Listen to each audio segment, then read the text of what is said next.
Doctor صاحب coming back to that point جو میں نے دوبارہ سے پوچھا تھا، ٹریٹمنٹ اگر اسی کے اوپر فوراً اگر ہم آئیں یا پھر اس کے اندر مزید اگر کوئی اور بھی چیزیں اس کے اندر تو آپ ایڈ کر سکتے ہیں. دیکھیں ٹریٹمنٹ آبویسلی بچوں کے اندر فارچونیٹلی کینسر جو ہے وہ قابل علاج ہے، ٹھیک ہے، اس لیے ہمارا سلوگن ہے کہ cancer is curable in children. Okay ٹھیک ہے، پرووائڈ آپ اس کو جلدی لے آئیں، ٹائم پہ لے آئیں، دیر نہ کریں، چوتھے درجے پر خدا نخواستہ کینسر نہ پہنچ جائے. عام طور پہ 3 طرح کی موڈیلٹیز ہوتی ہیں بچوں کے اندر کینسر کو ٹریٹمنٹ کرنے کی. پہلی موڈیلٹی جو ہے کیمو تھراپی ہوتی ہے، یعنی کینسر کے خلاف استعمال ہونے والی ادویات جن کو کیمو تھراپی کہتے ہیں. دوسری جو ہوتی ہے سرجری، یعنی جو ٹھوس کینسر ہے اس کے اندر سرجری، یعنی جو کینسر زدہ اعضا ہے اس کو نکال دیا جائے یا اس کو کاٹ کے ریپیئر کر دیا جائے. اور تیسری ہے شعاعیں، ریڈیو تھراپی. یہ عام طور پہ بچوں کے برین ٹیومر اور جو سالڈ کینسر ٹھوس کینسر ہوتے ہیں اس کے اندر استعمال کی جاتی ہے شعاعیں. تو اس کے لیے انشاءاللہ جو ہمارا اگلا شعاعوں کے ڈاکٹر کو بھی آپ کے ہم لائیں گے انشاءاللہ، جو کہ شعاعوں کے حوالے سے عام لوگوں کو آگاہی فراہم کریں گے. سرجن کو یہاں لے کے آئیں گے جو کہ آپ کو اگلے مرحلے پہ اس کے آگاہی مہیا کریں گے. تو کیمو تھراپی کے حوالے سے ہمارے لوگوں میں بڑا خوف ہوتا ہے. میں ان کو سمجھاتا ایسا ہوں والدین کو، دیکھیں بہن اور بھائی جو بھی بچوں کے وقت کہتے ہیں کینسر کے ذرات سخت ہوتے ہیں، وہ انسان کے جسم میں گھسے ہوئے ہوتے ہیں، ان کو مارنے کے لیے آپ کو اسٹرانگ دوائیاں دی جاتی ہیں. جب آپ ان کو مارتے ہیں تو انسان کے صحت مند اعضا بھی متاثر ہوتے ہیں، لیکن جب وہ کینسر کو مار دیتے ہیں تو انسان کے صحت مند اعضا واپس اپنی پرانی شکل پہ آ جاتے ہیں. ٹھیک ہے. اور دوسرا یہ کہ دوسرا کوئی راستہ نہیں ہے. میں آپ سے بات آپ کے چینل کے توسط سے اور اس پیما کے CME کے ذریعے آگاہ کرنا چاہوں گا کہ کیمو تھراپی کے خوف سے، سرجری کے خوف سے، بایوپسی کے خوف سے مریض علاج چھوڑ دیتے ہیں، ڈاکٹر کے علاوہ الٹرنیٹیو علاج کی طرف چلے جاتے ہیں.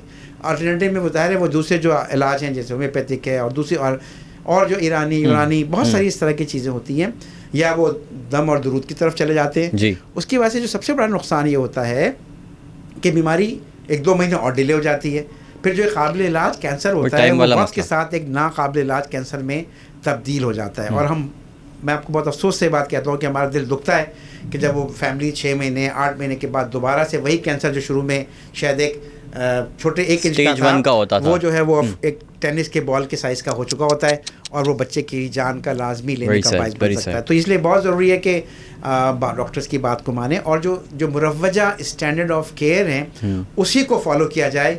الٹرنیٹیو میڈیسن کی طرف جانے میں نقصان صرف اور صرف بچے کا ہے. اچھا ڈاکٹر صاحب، جو ٹریٹمنٹ جو ہے پاکستان کے اندر اس کی فیسلٹیز بھی تھوڑی سی بتائیے گا، کیونکہ میں نے پہلے بھی جیسے کیئرس کیا کہ ہوتا یہ کہ جن بچوں کے والدین کو یہ پتہ چلتا ہے کہ ان کے بچوں کو جو ہے وہ ان کے بچے کو خدا نخواستہ کینسر ہے، تو انہیں بیسٹ آپشن جو ہے وہ سمجھ میں نہیں آ رہا تھا اور اس کے اندر بھی ٹائم جو ہے بہت سارا ویسٹ ہوتا ہے. تو اس کے بارے میں دیکھیں ساتھ اس میں اوبویسلی پاکستان تو ایک ظاہر ایک مڈل انکم کنٹری ہے، غریب ملک ہے. پاکستان کے اندر علاج کی سہولیات کی مراکز بھی کم ہیں اور کینسر کا علاج اوبویسلی بہت مہنگا علاج ہوتا ہے، بالکل سستا علاج نہیں ہے. لیکن اس کی دوسری سائڈ بھی ہے. دوسری سائڈ یہ ہے کہ پاکستان کے اندر بہت سارے ادارے ایسے بھی ہیں جو کہ بچوں کے کینسر کو free of cost treatment provide کریں، جیسے میرا انڈس ہاسپٹل ہے، ٹھیک ہے، لاہور میں ایک ہسپتال ہے اور بھی کچھ ادارے ہیں جہاں پہ ٹھیک ہے. لیکن پرائیویٹلی علاج تو اس کا بہت مہنگا ہے، اوبویسلی ہیوج کاسٹ انوالو ہوتی ہے. جن لوگوں کو اللہ نے حیثیت دی ہے، جو صاحب ثروت ہیں اور ان کے بچوں کو خدا نخواستہ ہو تو یقیناً وہ ان جگہوں پر کرائیں. لیکن اب پاکستان میں بچوں کے کینسر کے مراکز موجود ہیں کہ جہاں پہ فری آف کاسٹ علاج مہیا کیا جاتا ہے. اوبویسلی کچھ جگہوں پر نہیں ہے لیکن مہیا کیا جاتا ہے. کراچی کے اندر، کوئٹہ کے اندر اور اس کے علاوہ لاہور کے اندر الحمدللہ اور اسلام آباد کے اندر ادارے موجود ہیں. اور وہ آپ کا بچوں کا ڈاکٹر جو پیڈیاٹریشین ہے آپ کا، جس کو آپ دکھا رہے ہیں، وہ آپ کو اس حوالے سے مناسب رہنمائی فراہم کر سکتا ہے. تو ڈرے نہیں، پریشان نہ ہوں، گھبرائیں نہیں. اگر خدا نہ خاصہ آپ کے پاس وسائل نہیں ہیں تو بھی اللہ کے فضل سے پاکستان کی زمین بہت زرخیز ہے کہ جہاں پر آپ کے بچے کو فری آف کاسٹ علاج مہیا کیا جا سکتا ہے. اور آپ اس چیلنج کے توسط سے ہمیں بھی رابطہ کر سکتے ہیں کہ اگر ایسا کوئی مسئلہ ہے تو ہم آپ کے بچے کی مدد بھی کر سکتے ہیں انشاءاللہ. اور ظاہر ہے آج کل تو ویب سائٹ کا زمانہ ہے، گوگل کا زمانہ ہے، فوراً ہی جو چیزیں ٹریک ہو جاتی ہیں اور تمام بڑے شہروں میں مراکز بھی موجود ہیں. لیکن اوبویسلی پاکستان میں اس وقت ہمارے ساتھ مسئلہ یہی ہے کہ جو اسپیشلائز سینٹرز ہیں وہ کم ہیں. پاکستان کی آبادی ماشاءاللہ 23 کروڑ ہے، 10 سے 15 ہزار بچوں کو سالانہ کینسر ڈائگنوز ہوتا ہے. اور ہمارا یہ اندازہ ہے کہ اس میں سے ہارڈلی 30 یا 40% بچے، یعنی 12 سے 15 ہزار کے اندر صرف 5 سے 6 ہزار بچے جو ہیں وہ ہیلتھ سینٹر یعنی پیڈیاٹرک انکولوجی یونٹ تک پہنچ پاتے ہیں.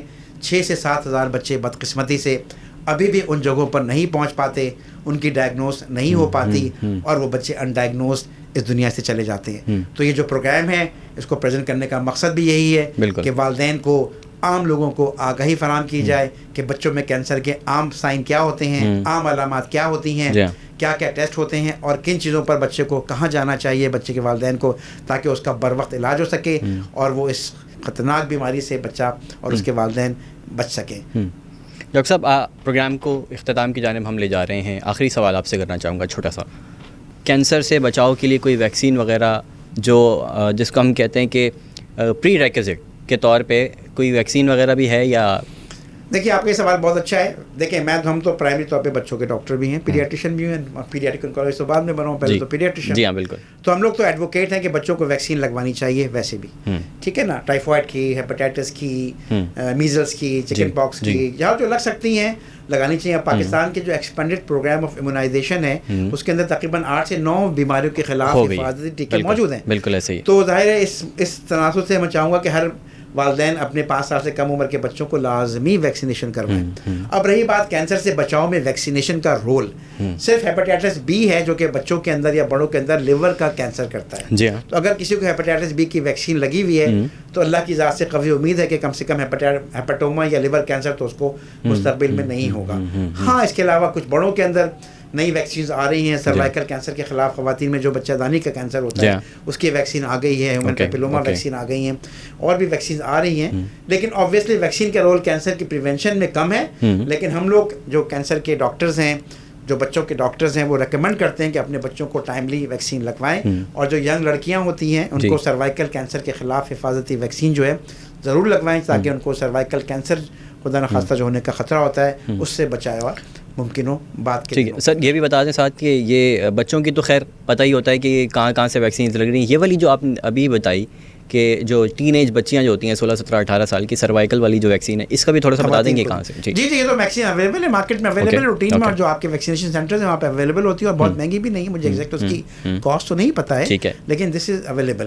اور یہ عام جو شہر کے جو بڑے ہاسپٹل ہوتے ہیں وہاں پہ یہ ویکسین اویلیبل ہے اور فریلی اویلیبل ہے. Okay okay, that's all for the day. ناظرین, thank you so much doctor صاحب for being part of the show. بہت ہی انفارمیٹیو اور تھاٹ پرووکنگ جو ہے وہ سیشن رہا, اینڈ آئی ہوپ کہ ان شاء اللہ تعالیٰ ہمارے دیکھنے والوں کو بہت ساری اس کے حوالے سے, کینسر کے حوالے سے نالج جو ہے وہ ملی ہوگی. خاص طور سے آج ہم نے بات کی بچوں کے اندر کینسر کے حوالے سے.